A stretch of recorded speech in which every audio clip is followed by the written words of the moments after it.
So, Mark, with that, I think we should go ahead and get started. And I believe everyone can see my screen, which has a big picture of a microphone. So this is episode 1 of the COVID-19 webinar from Datassential, refusing to shut down food and coronavirus. So again, this is part of an ongoing series.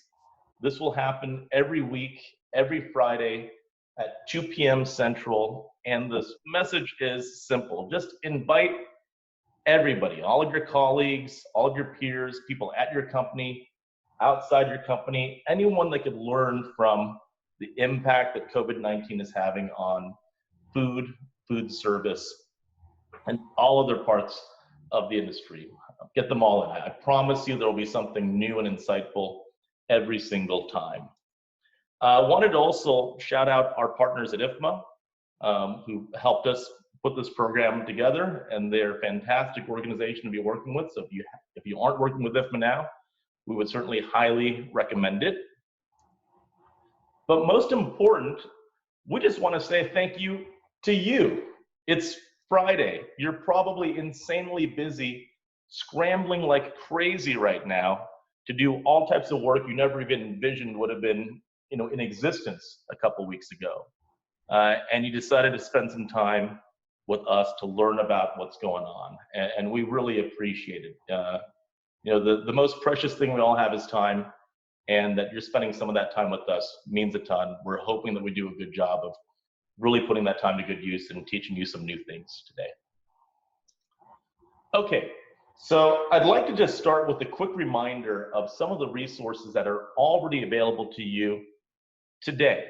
So beyond just this webinar, there's some really great stuff that you have access to that we would totally recommend you continue to track and continue to use inside of your organization. If you go to our website at datassential.com/coronavirus, you will get the latest information we have on this crisis, and there's updates essentially every single day. And I'm going to walk us through real quickly the types of content that you'll find there. One, we have a series of episodic reports. We've published 8 of these reports already. Each one is a different theme as it relates to coronavirus and the food industry. There are 2 reports, new ones published every single week, and each of these is based on brand new research, entirely new every time, with 1,000 consumers. And in some cases, it may even be more if you want to really deep dive into a topic. But you have 8 reports that are already available there. And just this week, we published our first 2 operator-related reports, including a really great one, report number 8, which published today, that goes very deep into the operator perspective and what they plan to do. We also have our traffic briefings. These are also published twice a week. These are just a quick one-page look at what's happening with traffic out of home, or people eating more at home. Did they go to a restaurant? What mode did they use? What's their perspective on when things are going to restore to normal again?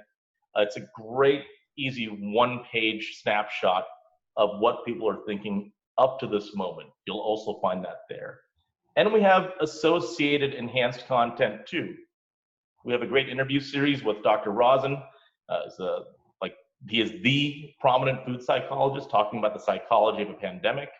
We just posted a new interview today with the editor of Plate Magazine and the owner of a really cool restaurant in Chicago and how they're coping with the crisis. Up next is an interview with a leading economist to provide his perspective on where the world's going to go. And you have other content too, like restaurant closure maps, related articles. All of this sits for you on that datassential.com/coronavirus page. So please visit it. You'll always get the latest information there. So with that, Mark, do you want to maybe talk to us about what's been happening with people in coronavirus? Yeah, of course. Thank you, Jack, for that. Everybody, I think we should probably begin at the beginning with all of this. And, I think in one case of really good timing, we fielded our first survey on coronavirus on March 10th. And really, when you think about it, March 10th was kind of the last pre-crisis day that we've had, in this nation. There was news coming out of Italy and China about coronavirus, but for the most part, awareness and concern were really concentrated just kind of among, real uh, consumers of the news. It wasn't quite in the zeitgeist yet, but things really changed that next day, March 11th. That's kind of the hinge where everything really changed.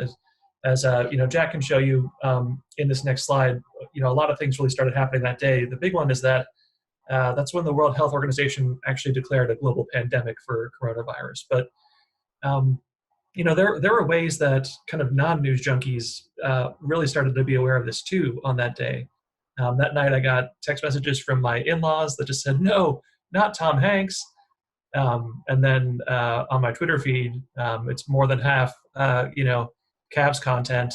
And everybody was saying the whole NBA season is canceled.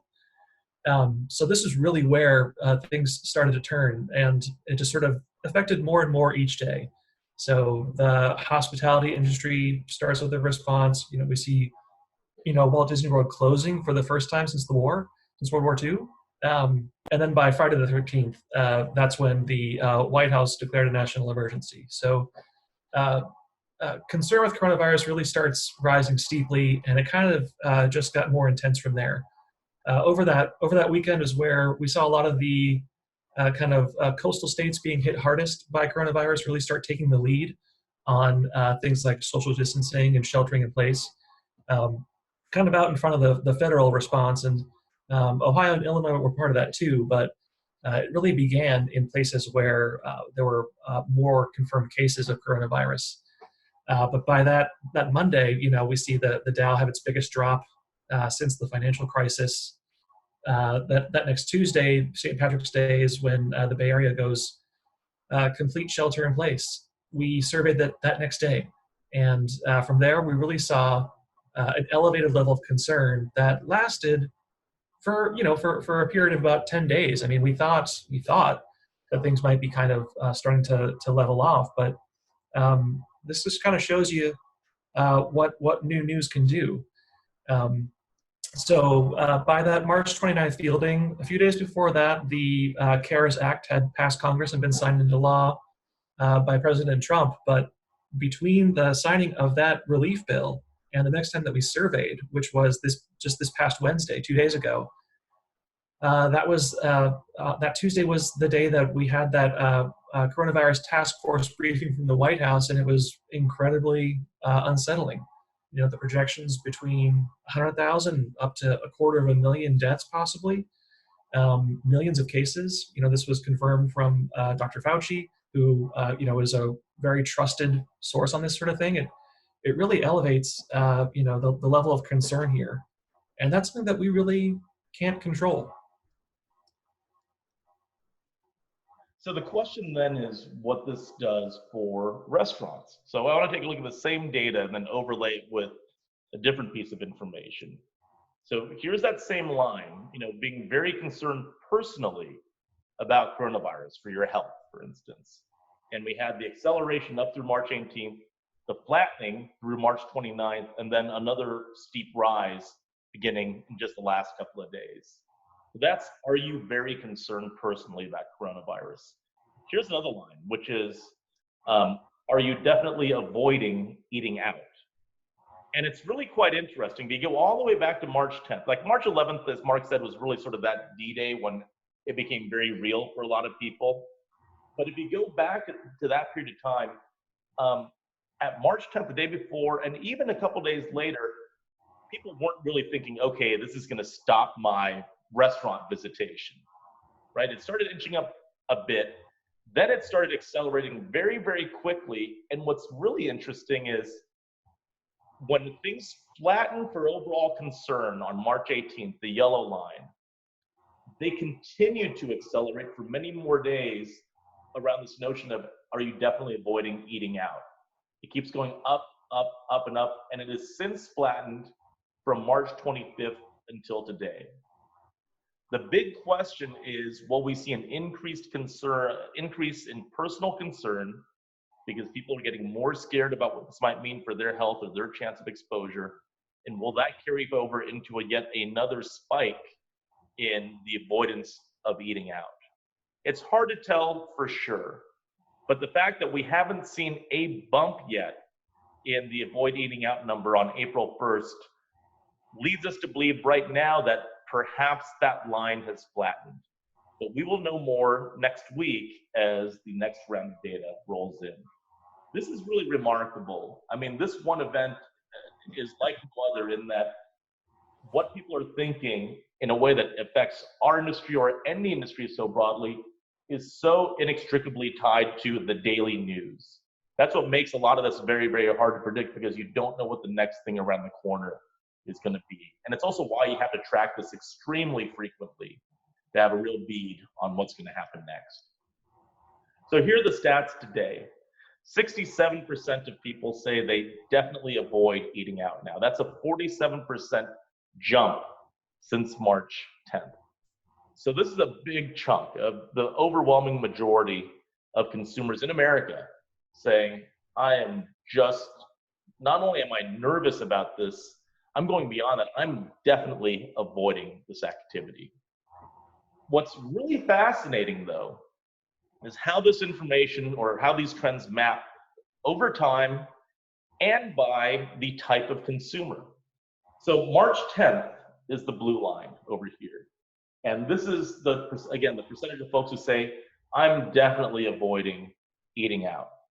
If you look at March 10th, and this is when we were just starting to understand something about coronavirus, it went from being sort of just something we thought of as happening overseas to something that feels like it's starting to really happen over here. Take a look at the line.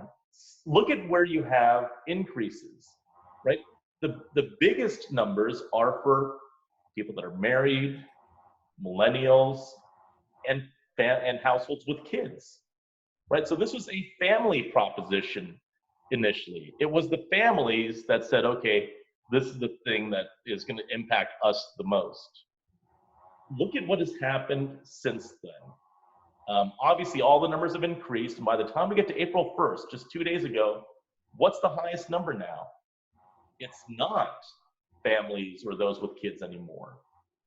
It's boomers by a huge margin. So much so that you're more concerned about, you're more likely to say, I'm not going to eat out if you don't have kids than if you do have kids. We've completely reversed the trajectory of who this is impacting the most from a willingness perspective. So it's interesting that this is a multifaceted, nuanced phenomenon where it's not just the numbers are getting bigger, but the orientation and the vectors within that number are all changing over time. And the story of who this impacts has evolved. Mark, what do you think about this? Well, it makes sense to me that, across the board, across all those demographics, the fear of personally contracting coronavirus is rising. And, a big part of that is because we can't see it. You can't see coronavirus to isolate it, which makes it hard to fight. It could potentially come from, anyone or anywhere or anything that you touch.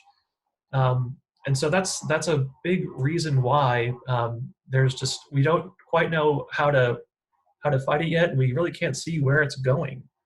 And so that being the case, and that's the same for kind of any consumer, what we can do is the more that we can, better define and be transparent about what we in the industry are doing to make this a safer proposition, the better. When we asked, consumers what they're most concerned about, it really has to do with this sense of touch.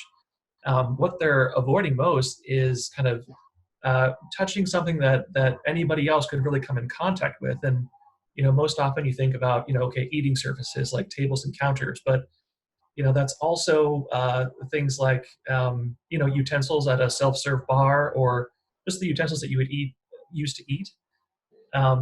And we also see, if you look at that second bar there in the chart, being near other people, that also kind of speaks to this need for social distancing.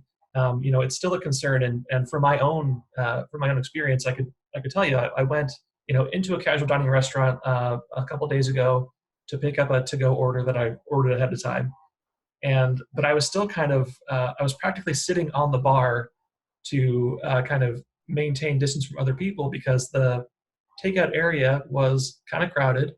The rest of the dining room was roped off, so we were all kind of right there lots of customers, lots of DoorDash drivers, and we were all just kind of looking at each other like, hey man, it's the same sort of very polite but avoidant behavior you were talking about on the sidewalks. So it's still a concern, this sense of touch, but then also this sense of social distance. Yeah. And one of the things that kind of brings to mind, Jack, for me is that I'm sure everybody saw that article in Eater on Wednesday where a lot of maybe independent full-service restaurants had made this transition to delivery and carry out, and some are deciding that I think we might just shutter completely.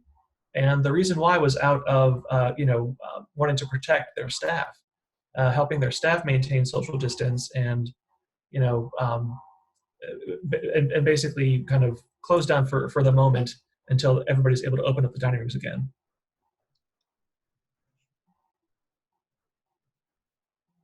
So, I think one way you want to think about this, if you're an operator or if you're supporting the operator, the entire experience of getting food right now feels sort of like a minefield to consumers, right? All these things that were totally innocuous just a couple of weeks ago or 3 weeks ago have now all become, paranoid danger points in the consumer's mind. And in our estimation, you cannot overplay or try to oversatisfy the paranoia that consumers may feel. Even if something seems to be, medically or safe to do, if there's any potential doubt in the consumer's mind, you probably still want to address that for them in some ways, right? There's just so many potential points of contact. And what we see, and this is so fascinating, if you normally ask people, hey, what is it that makes you choose to go to a certain restaurant over another? Historically, it will always be taste in the number one slot. It's always been taste. It's not anymore. It's cleanliness and sanitation have vaulted to the number one spot by a really wide margin as well. And it's interesting that taste not only has fallen not just to number two, but it's crept back even a little further from that, where it's sort of just in this second tier of attributes after cleanliness and sanitation. So it makes you ask yourself, if you're a restaurant or if you're supporting a restaurant, let's say you can do an advertisement, a commercial on TV, what should the message be? Should it be those slow motion shots of really delicious looking food? Or do you lead with an assurance of cleanliness, sanitation, and safety? Because that is the thing that consumers care most about right now, which is remarkable. It's never been like this before. In our interview with Dr. Rosen, the psychologist, he points to something that he says is what we should all be practicing if we're trying to put consumers at ease, and that's this notion of overt sanitation. Don't just clean it, do it overtly and make it super obvious and out in public over and over again.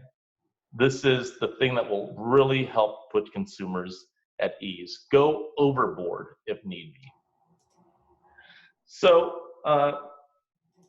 Mark, do you want to talk about just sort of the broader experience and how this is not just about getting food into the hands of the consumer, but it's what they do with the food afterwards as well we need to look at?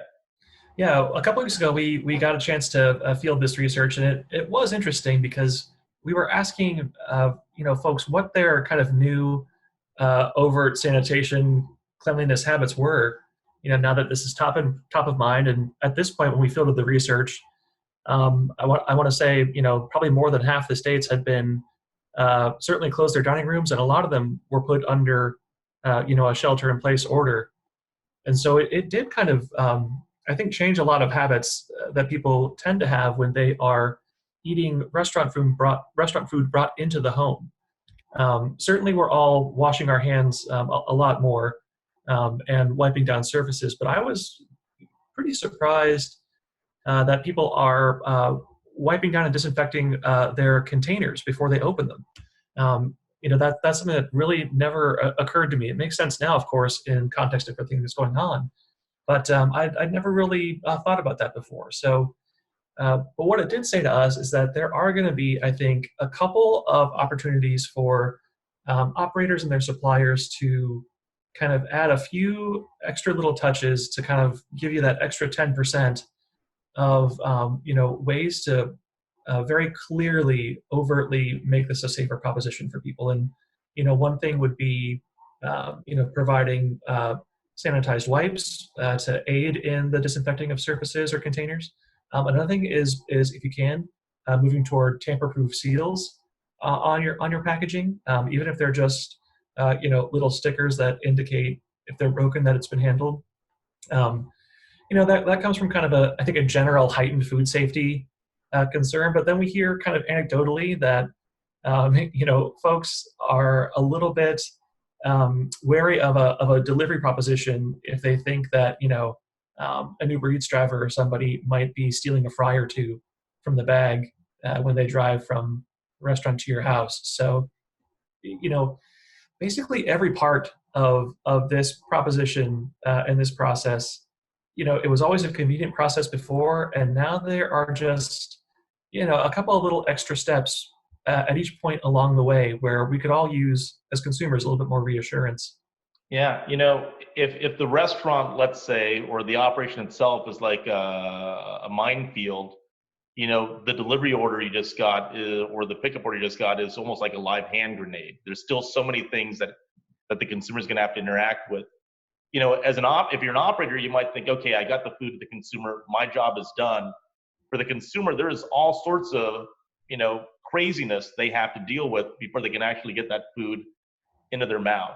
Whatever you can do to make that, post getting of the food experience seamless to them and feel safe and reassured, that will play a big role in whether they're going to want to come back and get food from you again while this crisis is ongoing. Mm-hmm. I think there is something to be said about all the different things that we can do, right? If you're a food service operator, let's say. When we ask consumers, hey, which of these would really interest you and compel you to say, okay, I feel good about getting food from a restaurant or someplace else away from home, it wasn't just one thing. There was a wide variety of many things, each of which was sort of compelling. Right, it wasn't that one thing was a 90 and everything else was a 3 or a 4. You see a pretty tight cluster of interest. What this says to us is there are so many different ideas that can be explored. Don't just do one thing. I mean, this is the time to sort of innovate with new ways of getting food to the consumer, new propositions, new merchandising offers.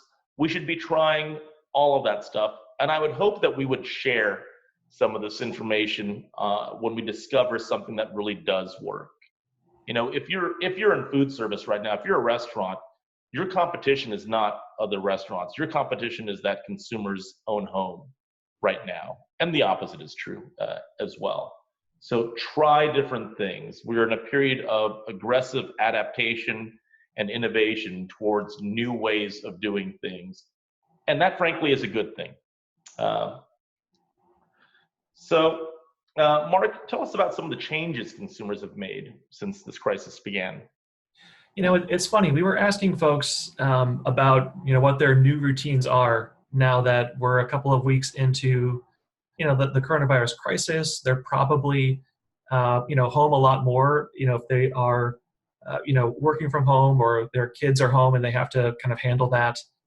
And so we thought there might just be all sorts of kind of new habits forming, but for the most part, people really are trying to hold on to their old routines as much as they possibly can, and where they are kind of picking up new habits and routines, it is around food, and it's around kind of food as this occasion that's going to keep us kind of together, keep us from really feeling overly isolated or cooped up. So we're seeing just a lot more cooking and baking, from home. It's certainly the case in my household. I mean, we've really kind of baked up a storm, and I'm probably a little bit more likely than some of the other. And not just at home, from scratch in particular, right, Mark? Absolutely, yeah, absolutely. I mean, I have made my kids pancakes from scratch, for instance, instead of kind of a heat and serve in the toaster kind of thing. We are kind of going back more to comfort foods, which comes from a lot of baking. And, it really is what is trying to, we're trying to make ourselves feel as normal as we possibly can. The one thing here on the left side of that graph, Jack, that really says a lot to me, what people are doing a lot less of right now is trying new restaurants. We know now that getting restaurant food it's a carryout or a drive-through or a delivery proposition right now. We can't go and sit in a restaurant dining room. And so this situation is so unfamiliar, it probably makes sense that when it comes to restaurant choice, we are kind of reverting back to what's familiar, what's comfortable. I think it's a great point, Mark. I mean, you think about it, those last 2 points, eating comfort foods and trying new restaurants, they're basically the same point. Mm-hmm. It's that we're going back, as you said, to stuff that we already know and what's familiar to us. So the trying new restaurants thing is not like going in and dining in. It's even if it's just for takeout or delivery, people are way less likely to try something new, right? So they're not saying I want to go for this crazy new Instagrammable avocado toast or something. It's give me my burger or pizza or meatloaf or whatever it is that I know and is familiar. If you're in a time of psychological uncertainty, what you want is some certainty and comfort in your life. And you're seeing that in both the menu choices as well as the venue choices that people are making. And, I think you were going to talk about this, Mark, just this notion of moving from a live to eat mentality to an eat to live mentality. Absolutely. I mean, I think that when we're kind of forced to hunker down right now and we're trying to, make the most of a situation that I'm sure is causing a lot of anxiety and certainly a lot of uncertainty, then the live to eat lifestyle is kind of a luxury right now for many of us. So for right now, we are making sure that we have enough and, providing some certainty that way. But if I could speak to, one of the slides that we saw just a few seconds ago, where of all the things that restaurants could do, to get people to come back and use them in this new format, one of the, to your point, all of those options were pretty close together. There wasn't one standout, but the most common response was this notion that if I do a delivery or a carryout order with you now, and you give me some sort of discount later for a future dine-in occasion, that I think that's a reason to be optimistic, and it speaks to kind of all this pent-up demand where people are going to want to support restaurants however they can. So right now, we're eating to live. We want to get back to live to eat. What I've been kind of saying is that, we're really going to be eating to feel alive too. Yeah. And if we ask consumers, hey, what foods do you most want from restaurants today in the midst of this crisis? Look at the things that make the list. It's sort of those comfort favorites, right? Pizzas and burgers and sandwiches and meat entrees. You're not seeing the wacky new stuff pop up there. Mm-hmm. So again, if we use history as context, this is totally predictable because this is what happened in 2008 as well. But we will eventually see a reversion back to some of the other trends. The question is, how long will it take for that reversion to occur? Yeah, I think you're right about that, Jack. I have a different take as well that I think kind of plays into it a little bit, which is some of those most popular foods are also things that travel really well. They keep well as leftovers too. So, it's hard to get a dressed salad or a frozen dessert delivered in any kind of form you want to eat.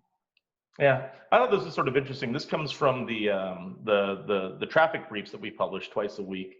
One is that we've seen a change in day part, whereas historically away from home lunch was the most prominent day part. It has now shifted to dinner all of a sudden, right? Because we're just not at work anymore. So the way, businesses have to even think about their, not just the quantity of traffic, but the flow of traffic has become fundamentally different as well.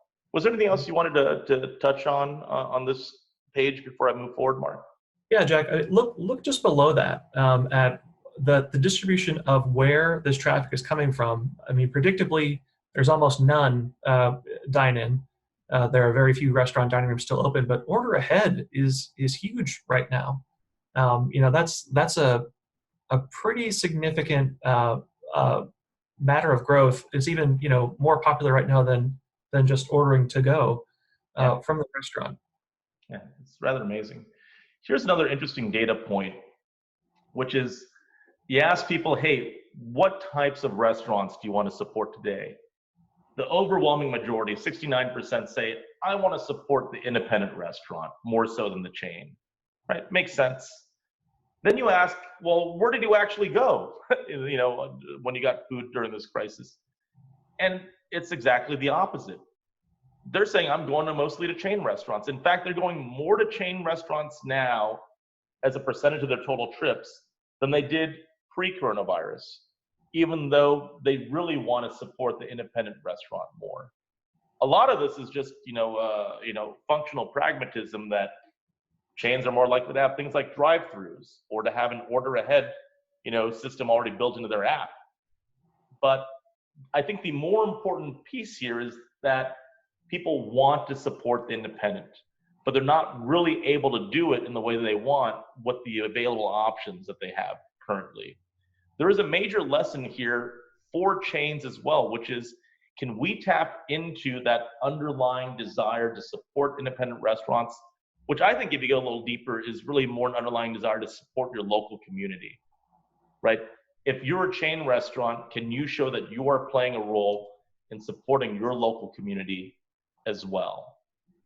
Now, the reason why so much of this traffic is going to chains largely has to do with the fact that if you look at the distribution of restaurants that are chain versus independent for each of the different types of segments, it's very dramatically different if you're talking about limited service versus full service. So in these pictures over here, the white wedge of the pie is the percentage of that restaurant type that are chains by unit. And the red is the percentage that are is that red? I don't even know what color that is. Let's call it red. Is a percentage that's independent. Limited service restaurants are predominantly chain. Full service restaurants are predominantly independent and very, very little chain. If full service is the segment that is taking the biggest hit right now, it follows that chains on average will weather the storm better than independents will. And that is exactly how the numbers bear out. But again, go back to that earlier thought that it's really about supporting the local business and the local community. Even if you are a chain restaurant, you have to make the connection with the consumer that you are doing something to support that local community. Maybe it's identifying the franchisee, right, as a local member of the community. Maybe it's talking about all the other local community efforts that your restaurant is supporting at that time. In either case, there is an absolute desire, and we'll see this in a little bit, that consumers really want to support what's around them in a way they haven't before. Take a look at this. So here's data from March 19th in the gray bars, and here's April 1st, just 2 days ago, in the colored bars. So this is, what are your key criteria when selecting a restaurant? In literally just 2 weeks, less than 2 weeks, we've seen huge increases in the percentage of folks that say, hey, supporting restaurants that need help and supporting locally independently owned restaurant is a major criteria in my decision making. Right? So the narrative has started to change a little bit, where we're starting to see the economic fallout, the business fallout, all the stories on TV and the news about how restaurants are being adversely impacted, what it means for the little guy. This is something that we should address as an industry. And if you are, whether you're an independent restaurant or a chain, or you're servicing those groups, know that it's important to show to the consumer that their activities will help them do this thing they really want to do, which is support the local community around them. It'll be interesting to see how these numbers track as this crisis prolongs. But in the meantime, we're seeing this number increase and increase. So we're going to try something which has, I don't know, a 50% probability of not working based on our previous trials, which is I'm going to launch a poll right now. Zoom is amazing, right? Most of us are probably didn't know what Zoom was 2 or 3 weeks ago. Now we're using it all the time. The video streaming is amazing. All of it's great, but for some reason, the polling only seems to work half the time. So I'm going to launch a poll right now, and let's see if this thing actually works. There's a good chance nothing will show up for you, but I'm hoping you can actually see this and vote for a result. So, oh, I'm starting to see some votes come in. That's good news. When do you believe it will be, this is when do you believe as a person, so not when do you think other people or consumers in general believe, but when do you personally believe it will be safe to eat out at a restaurant again? We're going to see how optimistic or pessimistic of a group this is. And then we'll compare our results to what consumers in general say. So pretty good. After just 30 seconds, almost half of you have voted already. So keep going. Let's get those numbers up. We'll leave this open for another 30 seconds. And so far, well, actually, I'm not going to bias the results. I'm going to wait until we close this poll out, and we'll see what this says. So keep going. We'll give you another 10 seconds to cast your vote if you have not already. We're at 1,000 plus votes already, so this is already statistically significant sample size, or probably plus or minus 3% margin of error. So if you did not vote, I am sorry. I'm going to be cutting you off right now. But because you were not one of the early voters, your vote really did not matter in the end. Didn't mean that really. Okay, I'm ending the polling, and let's share out the results. So hopefully you're able to see the results on screen, but if you're not, I'll just read this. 6% of us think that it's already just as safe as it was ever to eat out. 2% say it'll be safe again in 1 to 2 weeks, 13% in a month. Half of us said it'd be 2 to 3 months. And then you could see 22% 4 to 6 months, 5% longer than 6 months. And only 1% of us, thankfully, said it'll never be as safe as it was before. So we don't have too many pessimists. Let's see how that compares with people overall. So here's what consumers say. It's interesting that perhaps we are more realists as being professionals that work in the industry and that think this through a little bit more. Or maybe another phenomenon, but it looks to me like we actually clustered our responses more into that 2 to 3 month area. 31% of consumers overall think it's going to be 2 to 3 months. We had 52%, plus 21% more of us that thought it would be 2 to 3 months. Where did that plus 21% come from? It came from the tails primarily. We have fewer of us that say it's already that safe. And we have virtually none of us that say it'll be never as safe as before. It will be interesting to see if we are right as a group or if the average consumer is right as a group. And it's very, very hard to tell, but it seems like we as industry professionals have coalesced more around that 2 to 3 month mark. So thank you for voting. We'll try to do polls again in future webinars too, now that we know it sort of works. That's great.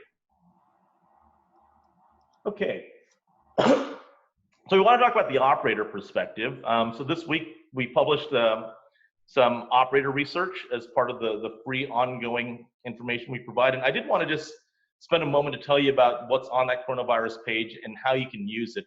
So our philosophy at Datassential is really simple, right? This is a moment and a crisis like no other. We've never faced anything like this. None of our companies have. And we feel that good information is one of the best tools and resources that we all have available to us. So we're publishing all the stuff for free.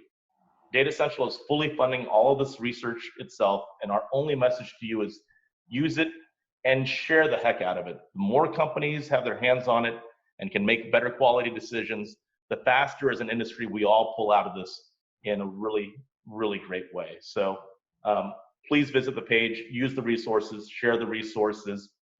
And the new piece that's been contributed to our ongoing series this week is really about the operator's perspective. So here's the rub.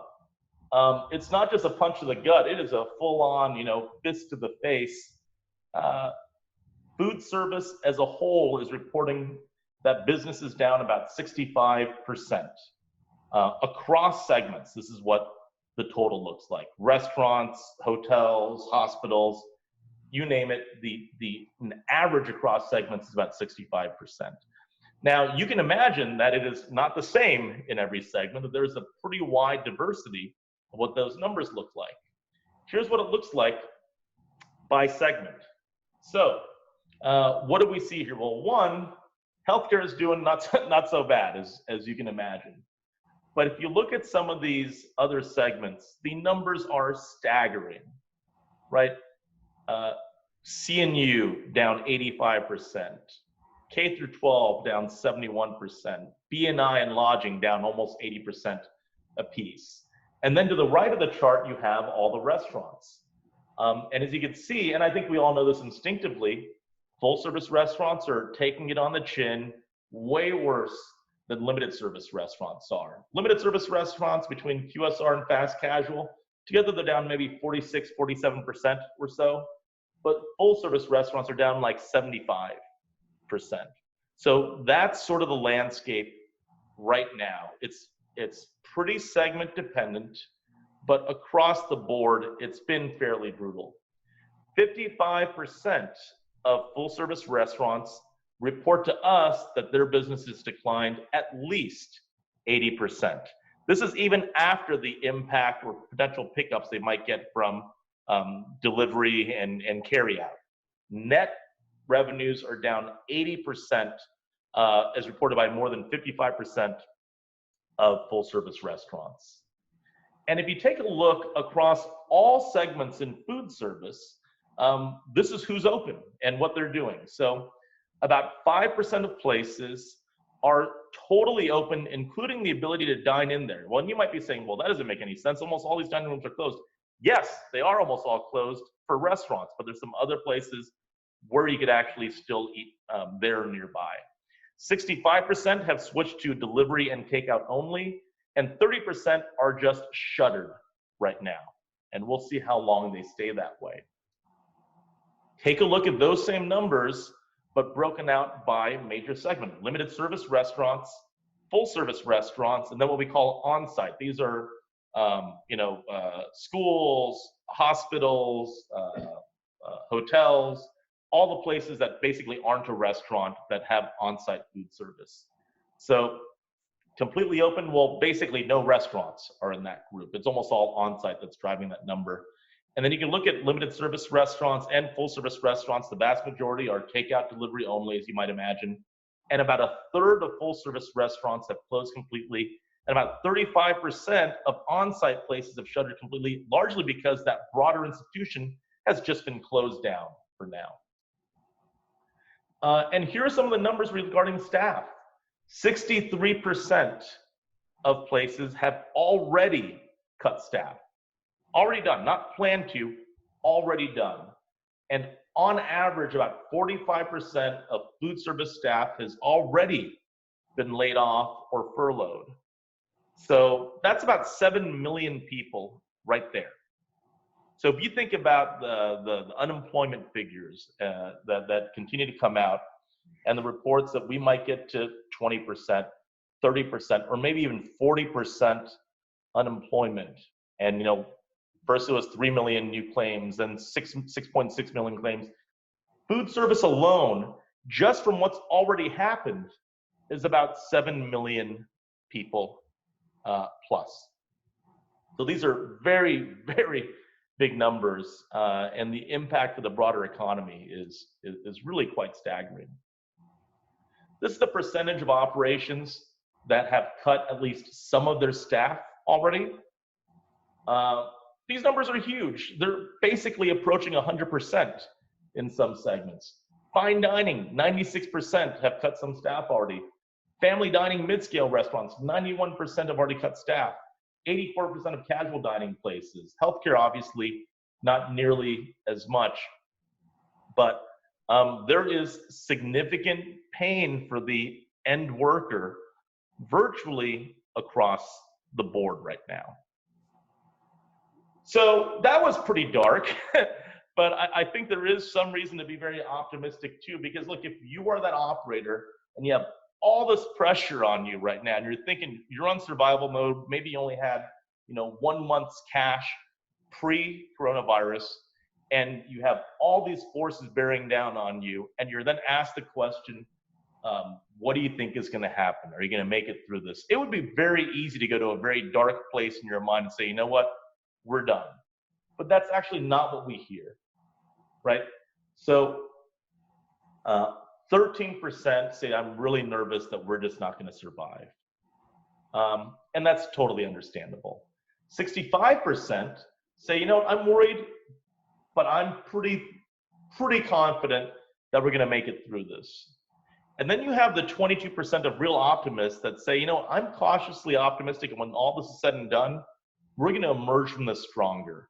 And I think the best analog for this is what we saw in 2008, where when the pain was really sort of, being pressed down on operators, we started to see midway through that cycle, some of them say, you know what, this is painful, but I've started to think differently about my business, and I'm starting to do things to make myself more efficient, and I think I'm actually be in a better place when this whole thing is done.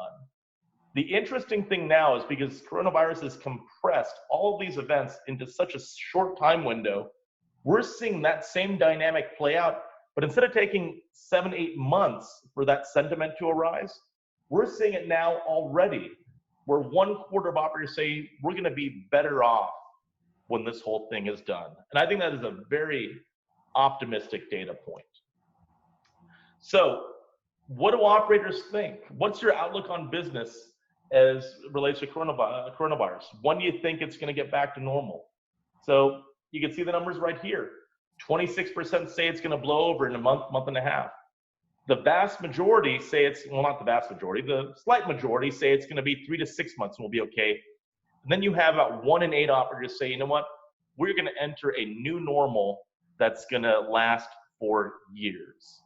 It's interesting to note that almost 90% say we're going to get back to something that looks like normal within a matter of months, that this is not going to be a truly long-term thing. Now, that's not to say they're not going to make adaptations to their business, whether they spread their tables a little bit further apart, or other things to just sort of put rules in place until we get to a vaccine, let's say. But again, I think this does point to optimism from the types of folks that should be most pessimistic right now because their businesses are completely under attack. So I would see this as actually a very optimistic data point too. Questions. What type of relief do operators want? Well, there's different types, and we're going to look at financial relief right now. And what's really striking to me is the number one thing they want is relief for their staff, right? Federal or state relief to help their staff. Think about it. Put yourself in their shoes. I mean, these are people they work with, that they're in the trenches with, that they know personally and love. If you're in fine dining, 96% of those operators have had to let some of those people go already. It's sort of heart-wrenching. So I guess it doesn't surprise me too much, but I think it's still really notable that taking care of their staff is a primary #1 concern. And you can see the rest here. And for those of you that want to know, you will get a copy of this presentation if you so desire after this webinar. So how are operators adjusting? Well, the one thing to call out here, there's a whole bunch on this page, but the one thing I would really focus on is that thing at the top, which is narrowing and limiting the menu. Again, this harkens directly back to the same activity we saw in 2008. From the period of 2001 up until 2008, restaurant menus got bigger and bigger and bigger. They had 50 items and 60 items and 70 items and 80 items. They started bloating up. By the time we got to 2008 with the financial crisis, those big menus shrunk for the first time ever in recent memory, right? And we could see this in the data. They got bigger and bigger and bigger. Then all of a sudden, operators said, uh-oh, I need to focus on the core stuff that is really profitable, that I understand how to do really well right now, that I know is going to sell. I'm going to shrink my inventories, or not my inventories, but I'm going to shrink the number of products that I buy and try to focus on things that I can do really well that I know will sell. And menus got smaller. Excuse me. And they're telling us the exact same thing here right now. But that was not an internal shrinking of the menu. The menus got smaller. There was a focus on core profitable items. Then eventually, innovation returned very, very quickly. We started seeing more interesting things being added to the menu again. In the short run, know that operators are going to look to focus on core things. So if you're selling products that play into that core, fantastic. If you are selling products that maybe aren't as core, look to shift a little bit into those core categories in the short run. In the long run, if history is a benchmark, and I think it is, we should see a reversion to the norm. So I want to use this as just a way of maybe mentioning some of the lessons that we have from the past. Again, going back to 2008, we saw the same thing. Menu shrunk, and then what happened in the restaurant community, and specifically among restaurant chains, was a jump to value-based promotions, right? You probably all remember this. So financial crisis 2008, and all of a sudden in 2009, the LTO pipeline for chain restaurants basically turned into value promotions, right? It was 2 for 20, 3 for 10, buy one, get one, that type of thing. That started to replace actual new interesting menu items hitting the menu. That was maybe fine in the short run, but I think it did quite a bit of long run damage to some of the brands that doubled down on just that strategy, because it left many of their innovation pipelines just barren. And then it took a lot of effort and a lot of pain to catch up to what the market really wanted. We don't want that same, we don't want that same thing to happen again. We don't want to be stuck having to play catch up.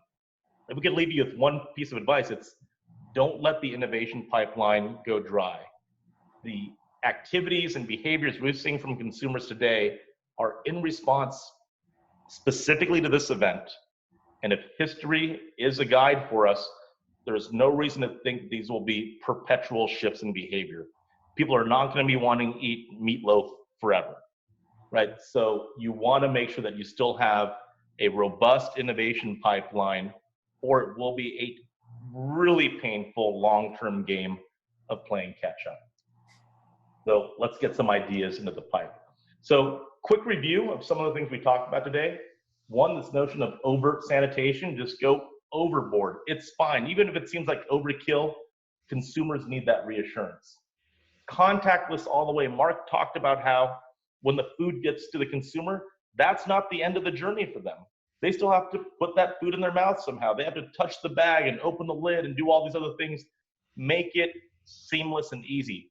All those activities they're doing, like wiping down containers, remove that need, or at least remove that perception of that need, because you've already taken care of that step for them in some way. It's going to take some creative thinking, but it's really important to do, at least for today. Comfort foods. We're seeing these rise because in uncertain times, we want something certain and familiar. I believe this will be a short to intermediate term phenomenon, but it is definitely true, at least for today. And then finally, you got to keep that pipeline full. If you don't, there's going to be a lot of pain on the other end of this. So don't let innovation slip you by. Just a quick reminder, the Datassential.com coronavirus page, use it. We're always posting new things there. Share it broadly. Good information will fuel us and the industry. We're doing all this stuff at no cost to you. We only ask that you share it to help the industry get back on its feet as quickly as possible. We also have a community that we call One Table that I would invite you to join if you're not already a part of. We're building additional new consumer and operator research based on what you want, what you individually as companies want that would broadly serve the industry. So if you're not part of this One Table community already, please contact your Datassential team member and ask about it. We'll enroll you. You'll participate in the set of meetings that just kicked off this week to shape brand new research in addition to all the other things we're already doing to help answer the questions that you really care about. So please reach out to us. I'll help you with that. Here are some of these examples of topics that we're covering in this One Table community, from consumer shifts to how operators are going to change their purchase criteria in a post-coronavirus world. There's a ton of great material, and again, it is based on your input directly. So please reach out to us and join the community. That's zero cost to you. Datassential is fully funding this ourselves for the good of the industry. We just want your input to make sure we're doing this the best way possible. And finally, I'd say, please just tell us what you need. Whether it's this material and you want it presented to your senior leadership, or you just want to do some brainstorming, or even if you just want to have a friendly person to chat with. We're all at home right now. We're all probably very, very busy, but sometimes having a friendly face on the monitor to just talk about what's going on in the industry is something that helps us all. And frankly, me and all of my colleagues, we would really love that as well.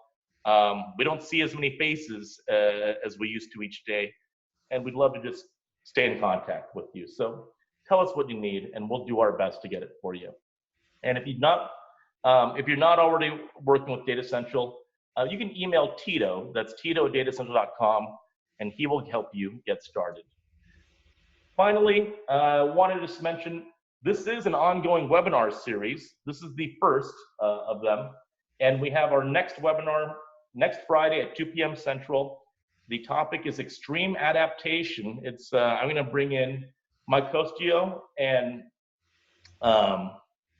Renee, and they're going to talk about things that restaurants and other places and some retailers too, that what they're doing that's really adaptive and innovative today. What are these brand new activities they're engaging in to really drive the opportunity that exists before them in this entirely new world. So you will get an email very shortly where you could register for that. We expect that's going to fill up pretty quickly, so please register ASAP when you get that email, and you can lock your place in. And finally, I know we're at the end of time. For anyone that wants to hang out, I'll spend another 5 minutes past the hour, just go over some of the Q&A questions that have come up. If not, thank you very, very much. If you don't want to stick around for this overtime, I guess, we really appreciate you spending time with us. Please register for the next webinar. It's next Friday at 2 o'clock. And for those of you that want to stick around for 5 more minutes, give it about 10 seconds and I will start answering some of the Q&A. Okay, so here's some of the questions. Some of these are sort of housekeeping questions. So is there a link to this recording I can share? Yes, this has been recorded, and we will make a video link available to everyone. Let's see. If you had, let's see. What is consuming your day right now? Well, right now this is consuming my day. So I'm not quite sure how to answer that one. What is the size of the survey group? Another housekeeping question. For the consumer research, it's 1,000 people every wave, and to date we've conducted, I think, 12 waves of research already. So total is about 12,000 people to date. Is the avoidance to eating out due to concern for health or concern for economy? Primarily health right now, but potentially economy driven, not so far from now. Really hard to answer what things are going to look like in 2 to 3 months, let's say. But if unemployment hits levels that are being projected, I mean, we're going to have, maybe some help from the Paycheck Protection Program. We're going to have some help from, the stimulus checks. But it really depends on how long this is going to go. But if you're asking today, what's driving avoidance? Today, it's health. Tomorrow, it might be something different, but it's very, very hard to tell right now. Do you foresee consumers' reluctance to eat out continue once their personal concern about their safety begins to decline? I think that's sort of a play on the previous question, and the answer is yeah, absolutely, right? So there's a couple of different responsibilities that consumers feel. One is the health and safety of them and their household and their family. Two, it's the health and safety of others if they not infect someone else, like a total stranger, for instance. If there's some assurance that we've gotten to a point where things have sort of stabilized, I think you'll see a very healthy amount of pent-up demand to eat out again. There is a pretty significant debate on what happens when the world starts opening back up. So if we get to the point where, let's say, we're all going back to work, whether it's in a factory or in an office someplace, will we feel good about being in a restaurant at that point too? If you ask consumers, and we actually have, a lot of them say it's going to take me a little bit more time than that. I think, and this is my personal take, I think this might be a case where what consumers are saying to us may not necessarily reflect how they ultimately feel when the situation actually arises. So imagine that you get to a point where you're back in the office now, you're at your cube, there's someone else at the cube right next to you 3 feet away, you're getting in the elevator with other people and whatnot. Your mindset around social distance is probably going to change pretty quickly versus where it is today. And as that evolves and you have hundreds of thousands of interactions with other people just at work, let's say, or maybe you've already started taking the train or the subway or other sort of, semi-crowded form of public transportation to work, you're probably going to say to yourself, okay, I'm already doing this. Is going to a restaurant really going to be all that different? So in my guess, and this is again not based on data, in fact this is actually counter to the data of what consumers tell us, I actually think that once we get back into some semblance of normalcy at work, it's going to change our attitudes toward this, and we're going to be pretty open to eating out again. So we've gone quite a bit over. I'm going to try to answer one or two more quick questions. Are there any statistics regarding the use of disposable containers versus reusable containers? I think the answer is yes, and I believe the answers are in one of the reports you can download off the coronavirus page. If that particular stat is not available there, we will make sure it's available shortly in one of the upcoming reports. But I think we have a number there for you already. So you may have to do a little bit of digging. There's 8 reports to look through there, but they're all fairly quick reads. Let's see. Do you have a breakdown between rural and urban as the virus is in more highly populated areas and is more pervasive? So we actually looked at this. Early on, it was a significantly higher level of concern in urban areas, and which totally maps to what makes sense given where the virus was. I haven't checked the latest round of data to see how much smoothing there has been between urban, suburban, and rural.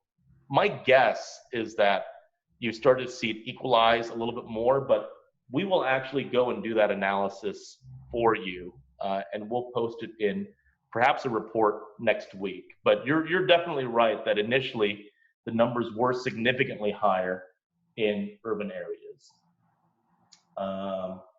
Let's see. Will this be available in email form? Yes, you'll have a copy of this presentation as well as a link to this video. We will post these on the coronavirus page as well. And yeah, I think we're a bit out of time. We'll take the remaining questions that we were not able to answer today and try to answer them for you in some other forum that you could go visit.